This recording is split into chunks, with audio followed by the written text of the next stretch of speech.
নমস্কাৰ, মই বৰ্ষা।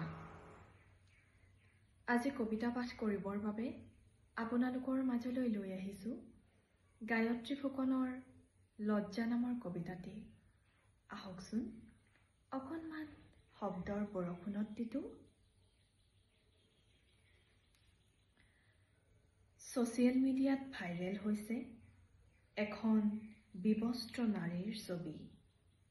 প্ৰিয় পুৰুষে পৰ্ণগ্ৰাফীৰ মডেলৰ দৰে বজাৰত নিলাম কৰিছে প্ৰিয়তমাৰ বিবস্ত্ৰ ছবি।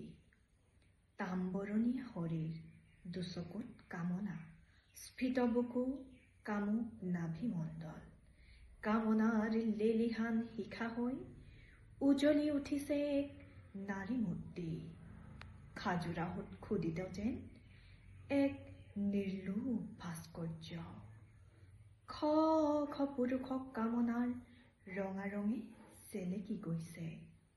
খ খ পুৰুষৰ কামনাৰ ৰঙা অগ্নিত বাৰে বাৰে ধৰ্ষিত হৈছে সেই নাৰী মূৰ্তি। লাজত যেন ম্ৰিয়মান হৈছে নাৰীত্ব। প্ৰেমিকৰ অভিনয়ত বিমুগ্ধ কোন এই ৰমণী? পাহৰি পেলালে নাৰীত্ব, খুলি পেলালে লজ্জাৰ আভূষণ, উপহাৰ দিলে নিজৰেই বিবস্ত্ৰ ছবি। বজাৰত নিলাম হ'ল অপূৰ্ব শৰীৰ, ঐশ্বৰ্যময় নাৰীত্ব। এনেকৈনো নিলাম হয়নে প্ৰেমৰ ৰঙা ৰং? বজাৰত বিক্ৰী কৰি দিয়া হয়নে প্ৰেমৰ সলিল তৰংগ? এনেকৈনো নিলাম কৰেনে প্ৰেমিকাৰ শৰীৰ? সেই বিবস্ত্ৰা নাৰী, তোমাৰ হাততো মজুত আছেনে প্ৰিয় পুৰুষৰ এখন উলংগ ছবি? তুমিও নিলাম কৰা তোমালোকৰ হাততে।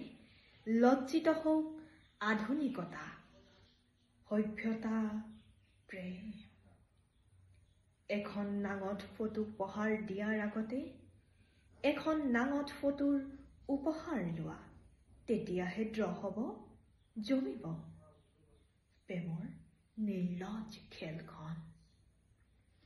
বজাৰত সমানে নিলাম হ'ব লজ্জা, পুৰুষ আৰু নাৰীৰ লজ্জা। নহ'লে কোনেও কাকো উপহাৰ নিদিবা নাঙঠ ছবিৰ, যাতে নিলাম নহয় লজ্জা। ধন্যবাদ।